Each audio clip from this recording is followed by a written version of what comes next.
Hello, my name is Tom Stiles, and this is Tom's Radio Room Show number 68.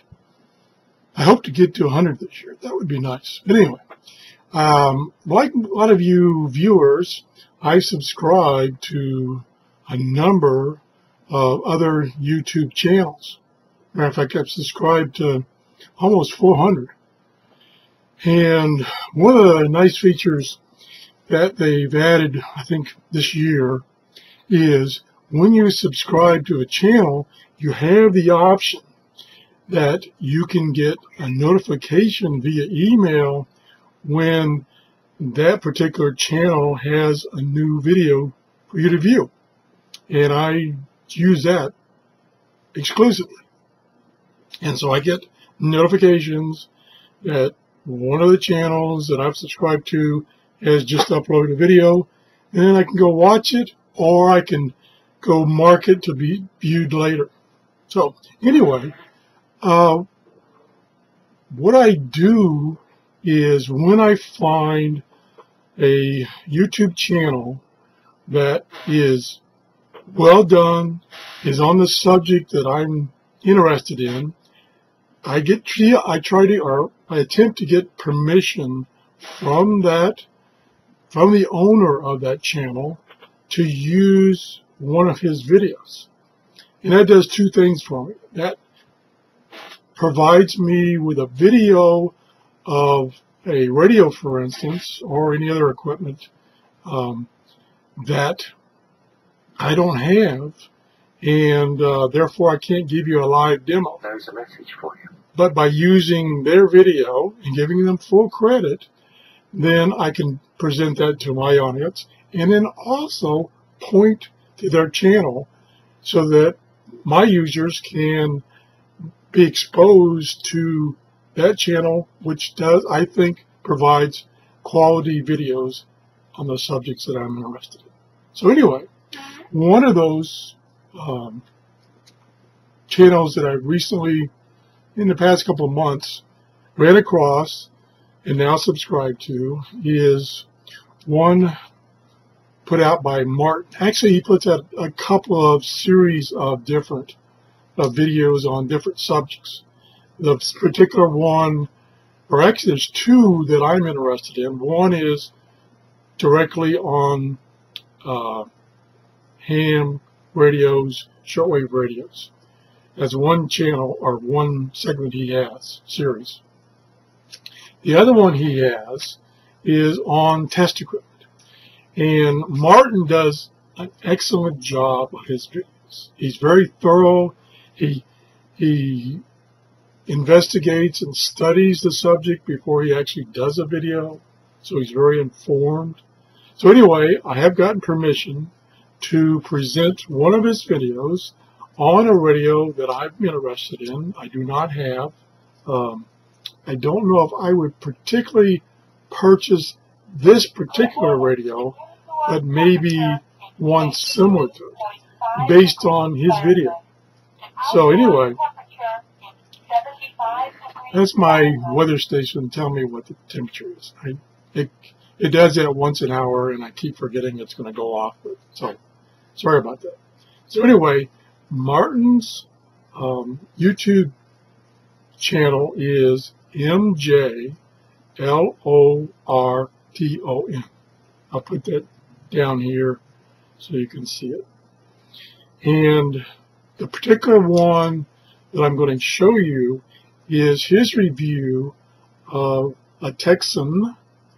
And this particular radio is marketed by a couple of different companies, I think, but Tecsun is the one that he reviewed. And the model number is PL-398MP. And it's a shortwave radio. It does not have single sideband. So that's why I wouldn't purchase it. I'm not interested in, unless I get a bargain on it, like I could have a couple of radios in a shortwave radio that doesn't have single sideband.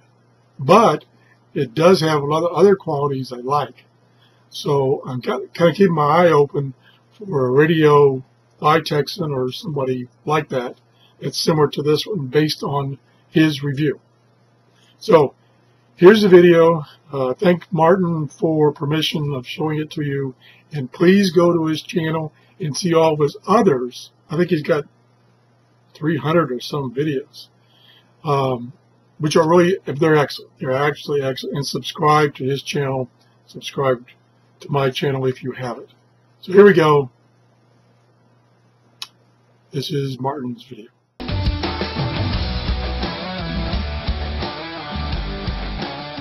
Hello YouTubers, and welcome to this session of kind of ham and amateur radio. In this session tonight, as I've been promising to do, we're going to do a little bit of shortwave listening. And in particular, what I want to do tonight is kind of demonstrate this little Tecsun PL-398 and show how well its easy tuning mode, or ETM mode, is for tuning on shortwave. So we'll get in a little bit closer to this, we'll tune it up. I'll show you actually when it goes through its tuning process, and then we'll do a quick comparison between the kind of KPO and some of my ham radios. Okay, so before we get stuck into the actual tuning of the Tecsun radio, let me just explain the setup again. So tonight, I say I've got the kind of KPO WR2100, I've got my Yaesu FT950, and tonight you'll have to excuse, the video might be a little bit grainy because of the lighting. Then I've got my Yaesu FT897, and I've got my old Yaesu FRG 7000, and obviously the Tecsun, and they're all going through this antenna tuner.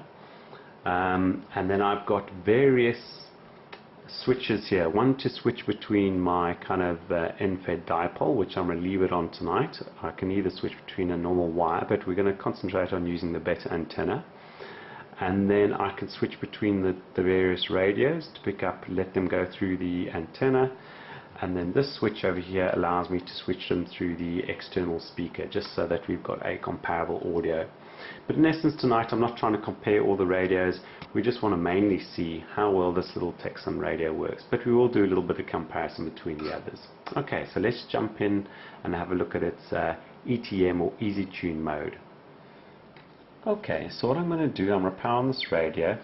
Now what I do have an external antenna plugged into it, but what we'll do a test. I'll let it auto-tune with the external antenna plugged in, and then I'll unplug that and see how well it receives with its own normal internal antenna.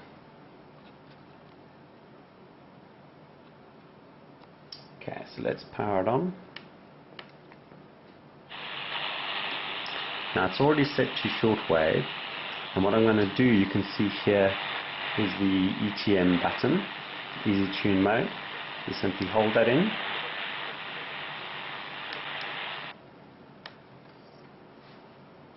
and off it goes, and it starts scanning the shortwave channels. Now it takes a little bit of time to do this scan, because it goes right through the whole shortwave band that it's got. And the beauty again of this is that it doesn't overwrite any pre-saved or your other presets. So if you're traveling or what have you, or on holiday, you can do this and it'll just pick up, and it saves into the ETM memory bank of memories, which is kind of a temporary bank until you rescan and overwrite them. But your original pre-saved memories are kept safe. So anyway, we'll let it complete the scan and we'll see what it's picked up.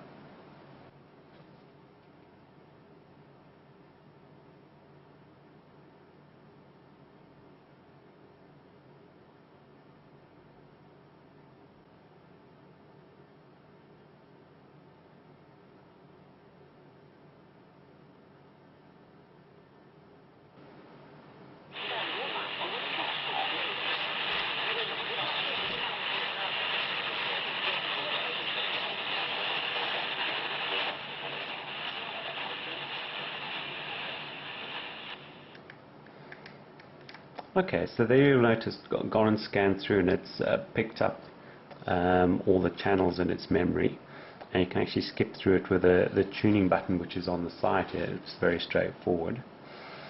And what you would have noticed, and something I want to show you, I'm glad it's actually come up, if you have a closer look at the display,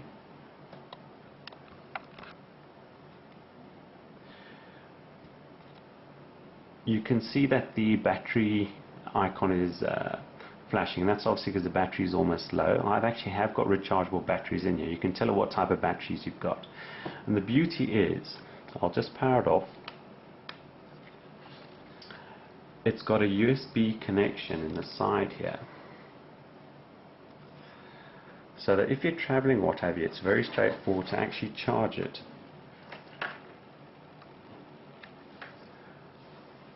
With just a straight USB plug, and there you go. You can see it's actually charging now. So I'll give it a moment just to put a little bit of juice in the batteries, and then we'll switch it back on and we'll do the reception test. Okay, so I've given it a bit of juice on the batteries. I've actually unplugged it just to make sure we don't get any interference from the USB connection. I've literally just powered it on. I've got the volume down, and is basically what the Easy Tune mode has found. Much more than you were planning to do. There was a bit of a dispute a couple of weeks ago. Madrid came in and said, okay, we'll go for your new I think that's the BBC. essentially, there are some people in Spain now. What I'm going to do, I'm going to step up through the channels that it's found on the tuning knob.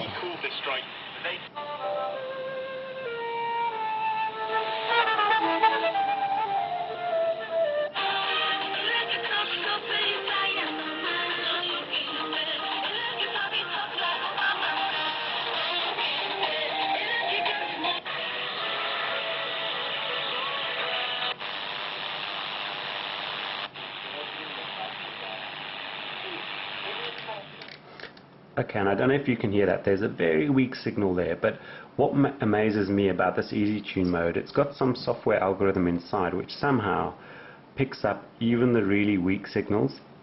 So even if you flick through a channel and you hear a bit of static, generally speaking there's a signal tucked away there somehow, and I don't know how it does it, because my other radios on AM, on shortwave listening, they just cannot pick out weak signals amongst the noise. Their tuning systems don't do it, but somehow this manages to do it.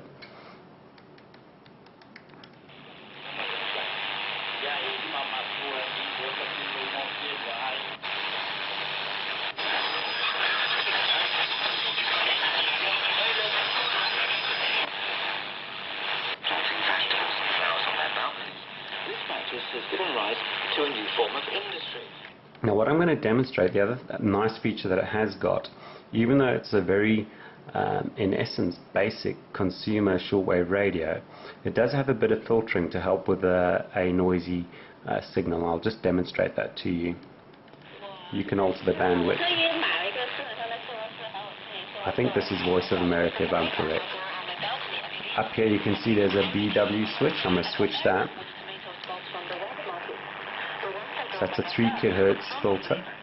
What's more, you don't have to spend too much time tending on the balcony vegetable patch. It's convenient. I also invite friends 2 kHz.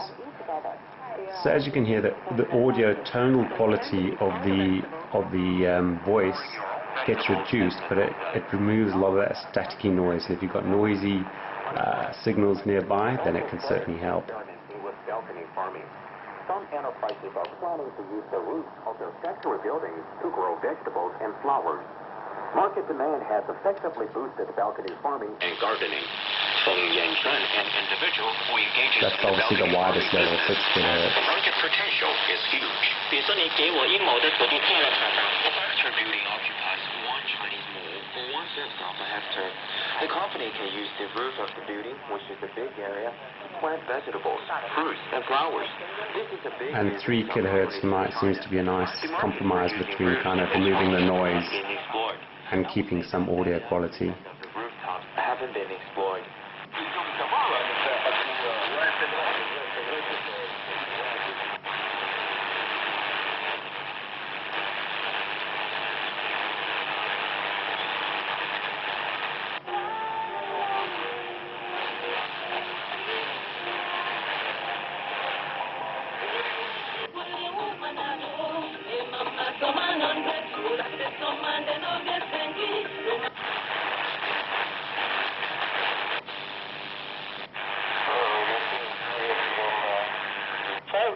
Than firing people. The only real solution for any company was to fire. Now we can try to find something else. Maybe we can that's the work on BBC. salaries, we can work on time schedules, we can work on other things. before the workers overprotective knew that in case there were problems, they were not the ones who were going to be fired. Roberto Nadal, Deputy Director General of the Confederation of Spanish... And what I'll do at this time, I'll just pull away and we'll do a quick comparison with the other radios. Okay, so what I'm going to do now is I'm just going to flick between the different radios. I'm replaying the switches to get the different audio through the external speaker and obviously the antenna hooked up. And I'll tell you which one is actually in receiving, and we can just hear a comparison of the kind of signal strength and the quality through the speaker. So this is the Tecsun, obviously. Crashed in 2008. Icelanders found themselves buried under a mountain of public and personal debt. Is TRRS helping the country to emerge from this painful period, Pascal? Now this is the K-PO, and the one nice thing, it does have a really nice speaker. The Tecsun, the beauty of the Tecsun is that obviously it's got these stereo speakers, but when you put headphones or speakers on, it really does sound good. I will move down to the FT950.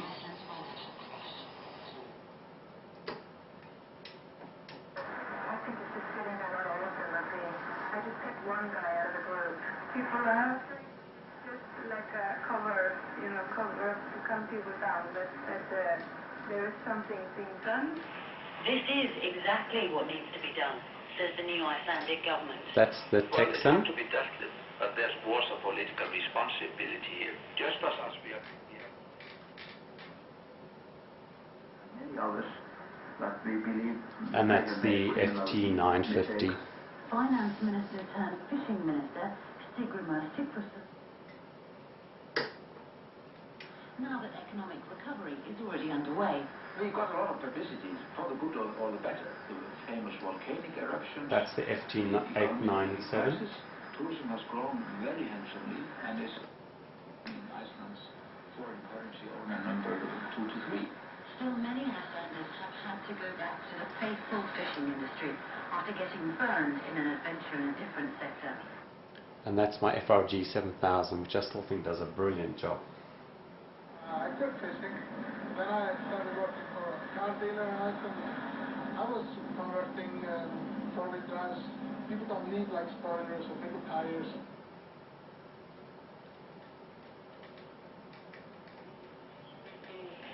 Sign your name and add another zero to the bill, no problem. Everybody was like mad. Speaking to people on the streets of Reykjavik, you get the impression that Icelanders are so cool, so stoical, that it's hard to imagine them all rushing around, having lost their heads, overstretching themselves financially. I mean, if you look around at the young people, for example, they have sharp hair. But again, I think this is just really impressive for what it can do. What I'm going to do, I'm going to switch over to its own antenna now. That's definitely a reaction. All the time they say this is where we must switch over to something shady. The music shop swells Tona to meet record label owner Lars Johansson. He believes What I'm going to do, I'm just going to swing it around a bit to make sure I get the best. the whole country was equally gripped by financial piggyback. But now, if you have a person just in rule, And the beauty here is it's actually got this strength meter and signal to noise ratio, so you can actually see when you're getting a good signal. Not exactly as they used to be. Now they've got a lot more public and personal debt to pay off. And you know, it's not as if the Icelandic government wasn't warned that this was going to happen.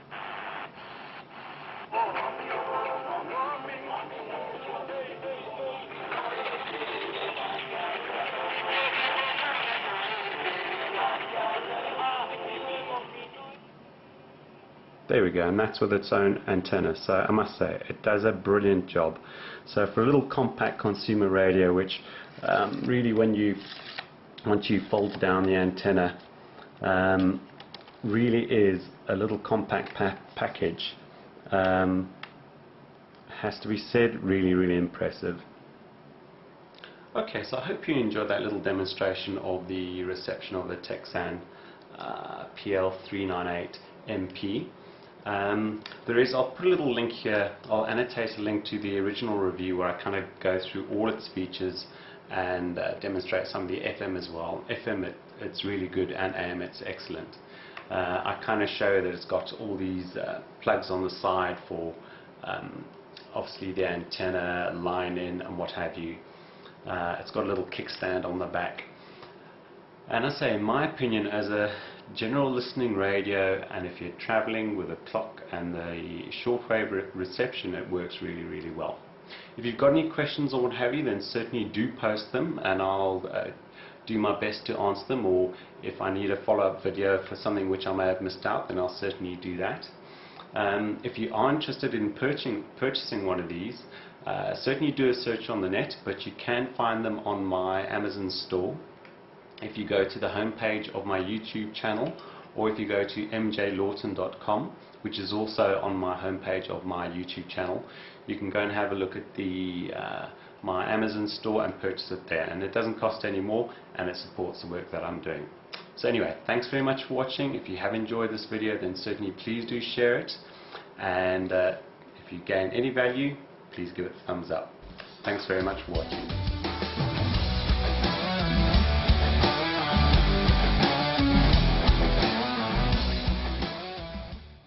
Okay, that was Martin's video, and I thank Martin for letting me show that video. Again, his YouTube channel is MJLORTON, and like I said, he does excellent videos. He does a series on ham equipment, ham radio equipment, shortwave radios, and he does a series on electrical test equipment, DVMs, frequency meters, scopes, stuff like that. So please subscribe to his channel, and if you haven't, please subscribe to my channel. And if you haven't been to my two websites, my blog and my Amazon store, please do so. Thanks for watching. Bye-bye.